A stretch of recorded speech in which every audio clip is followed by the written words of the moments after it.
Bueno, para continuar lo que veníamos hablando, vamos a estudiar la esteroidogénesis ovárica. ¿Qué ocurre? Los ovarios van a poder secretar varias hormonas esteroideas, ¿sí? Que muchas de ellas son precursores de la hormona más importante o de una de las hormonas más importantes, que es el estradiol, o de la progesterona o de la estrona, llegado el momento en el que sea esta la más importante. Entonces, va a poder secretar pregnenolona, progesterona, 17-alfa-hidroxiprogesterona, androstenediona, dihidroepiandrostenediona, testosterona, estrona, estriol y estradiol. ¿Sí? Esa cantidad de hormonas que secreta son varios intermediarios en el paso de conversión, otros se pueden interconvertir. ¿Sí? La testosterona, por medio de una enzima, ya vamos a ver, se va a poder convertir en estradiol en tejido periférico o en las mismas células del ovario, por lo cual es importante que conozcamos que no solamente es una la hormona que se produce o dos, sino que también otras van a derivar de las glándulas suprarrenales y que van a ser muy importantes para el inicio de la pubertad, lo que se va a llamar adrenarquia. ¿Sí? Para poder entender esto vamos a saber o vamos a tener que saber o conocer que existe una teoría que se denomina la teoría de las dos células y las dos hormonas, que no es nada más que la explicación de cómo ocurre la producción de estrógenos en las células de los folículos ya maduros, ¿sí? Serían los folículos preovulatorios. Entonces, para ello tenemos un gráfico que explica que necesitamos dos células, por un lado las células de la teca y por otro las células de la granulosa, y dos tipos de hormonas, la LH y la FSH. Entonces, sobre las células de la teca existen receptores que van a unir LH, es decir, hay receptores para LH. Cuando esta hormona se une, lo que activa es el inicio de la biosíntesis de esteroides. Esto ocurre a partir de la conversión del colesterol, ¿sí? Que ingresa a la célula y es retenido para convertirse en, por medio de muchos pasos, andrógenos, ¿sí? Llega hasta la formación de andrógenos en las células de la teca. Debido a su naturaleza lipofílica, estos andrógenos van a poder viajar y ingresar de manera libre, difundir libremente, atravesando las membranas lipídicas, ¿sí? Y llegar a las células de la granulosa, que están adyacentes, y continuar la biosíntesis, ¿sí? Hasta llegar a estrógenos. Pero para poder lograrlo necesitan la acción de la FSH, que se una al receptor que poseen las células de la granulosa y active la acción de la enzima, ¿sí? Aromatasa, que va a convertir o va a favorecer la conversión de los últimos pasos, digamos, desde esos andrógenos hasta los estrógenos. Una vez que eso ocurre, recién ahí pueden salir y ser liberados para la circulación o almacenados en el líquido folicular. Todo esto va a ocurrir en los folículos en el estadio preovulatorio, donde vamos a necesitar la acción conjunta de las dos hormonas sobre los dos tipos celulares que forman o que conforman los folículos. Bueno, luego de que ocurre la ovulación, se libera el ovocito maduro, ¿sí? Se libera el ovocito y el resto celular que formaba parte del folículo que produjo la ovulación se va a transformar, va a reorganizarse, va a formar el cuerpo lúteo, que va a ser un órgano de función endocrina, porque se va a producir una gran cantidad de capilares, fibroblastos del estroma, que van a proliferar, ¿sí? Y van a producir solamente la función endocrina de síntesis, principalmente de progesterona. También van a producir, pero en menor cantidad, estrógenos. Y esto se debe a que vamos a necesitar esa cantidad muy alta de progesterona para el caso en el que haya fecundación y haya que mantener, ¿sí? a esa fecundación, digamos, hasta que se produzca el desarrollo de la placenta.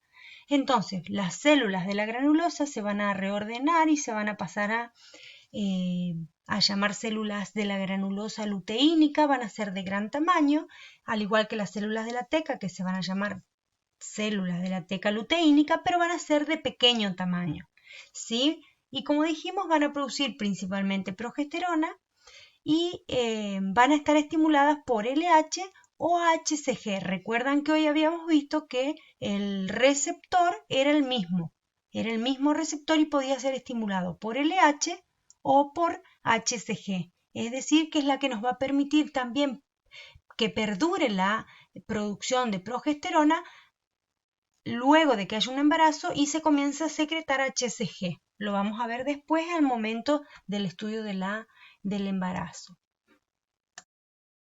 Entonces, podemos ver que los cambios hormonales en el ciclo van a ocurrir en distintas fases o etapas.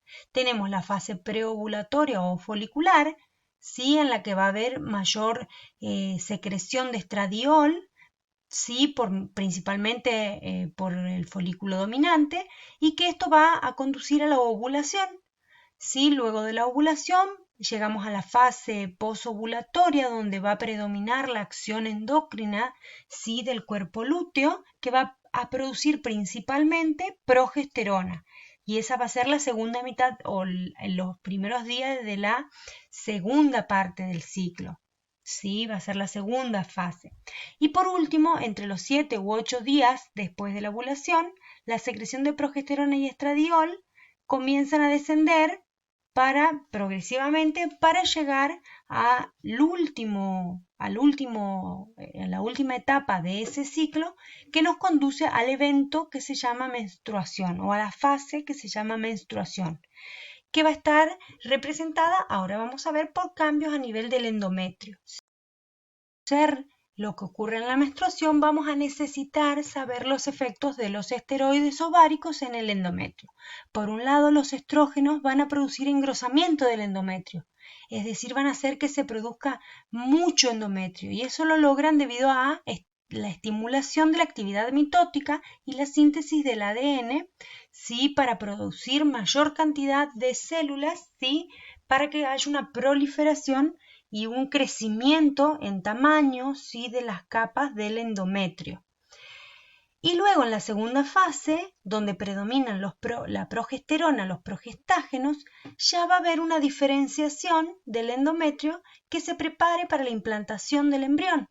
Y esto es porque los progestágenos lo que hacen es estimulan la producción de sustancias ricas en glucógenos, ¿sí? Que es decir, le dan esa función secretora al endometrio, es decir, que las células ahora van a producir esa sustancia como mucoide para favorecer la anidación del embrión, en el caso de que haya una fecundación, y a la vez va a limitar el efecto ese de que siga produciéndose muchas capas del endometrio que lo producían los estrógenos. A ese efecto lo va a limitar para darle ahora la función de secreción, de que secrete esas sustancias que a la vez van a nutrir al embrión, van a permitir que se aloje y que se nutra.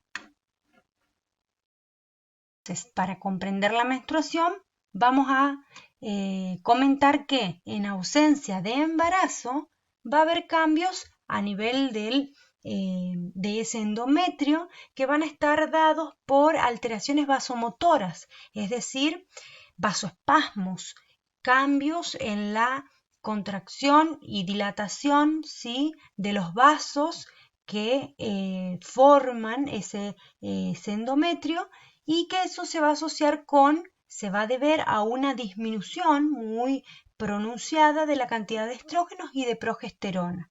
Si esas alteraciones de la matriz extracelular van a producir una inflamación leucocitaria, es decir, como ahora eso se produjo toda una alteración en ese tejido, van a llegar los linfocitos a tratar de solucionar esa inflamación que ocurrió, ¿sí? Hay una lesión que se va a producir por hipoxia y reperfusión, es decir, los vasos se contrajeron y se produjo una hipoxia, no llegó más oxígeno y luego se abrieron, se dilataron y llegó de repente mucha sangre, por lo cual se lavó esa zona y todo eso arrastró sustancias, ¿sí? Esas sustancias se van a ir arrastrando con la sangre.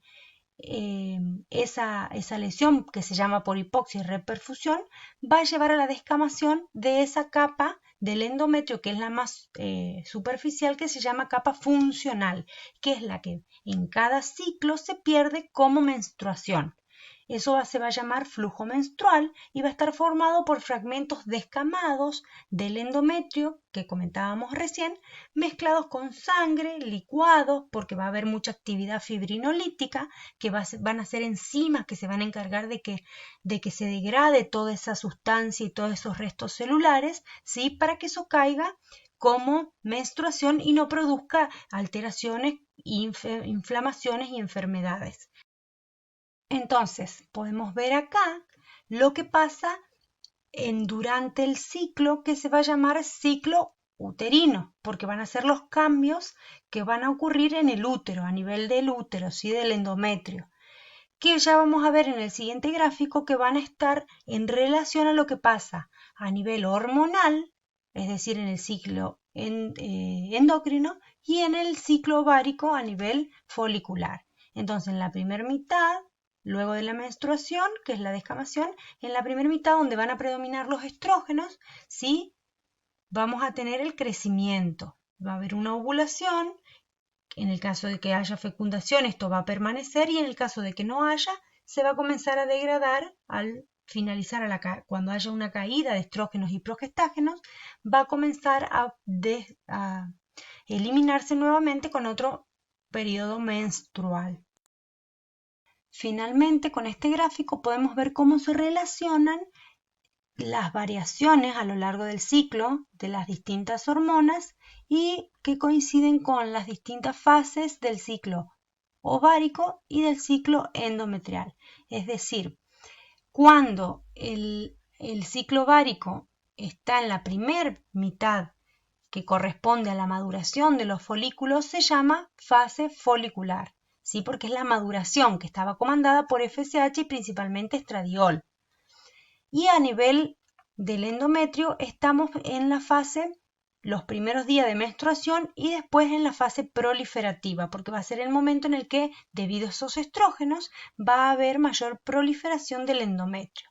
Luego, al día 14, lo cual se va a relacionar con el pico de LH fundamentalmente y en menor medida de FSH y de estradiol, va a ocurrir la ovulación, ¿sí? Y a la vez va a cambiar porque ahora va a producirse la fase lútea a nivel del ovario, y eso va a generar una mayor concentración de hormonas progestágenos o progesterona, que van a definir o van a determinar que inicie la fase secretora del útero, es decir, que el útero ahora va a estar en una fase de secreción, es decir, que cambiaba ahora, como lo que había era progesterona, adquiría la capacidad de secreción de sustancias que permitan la anidación en el caso de una fecundación.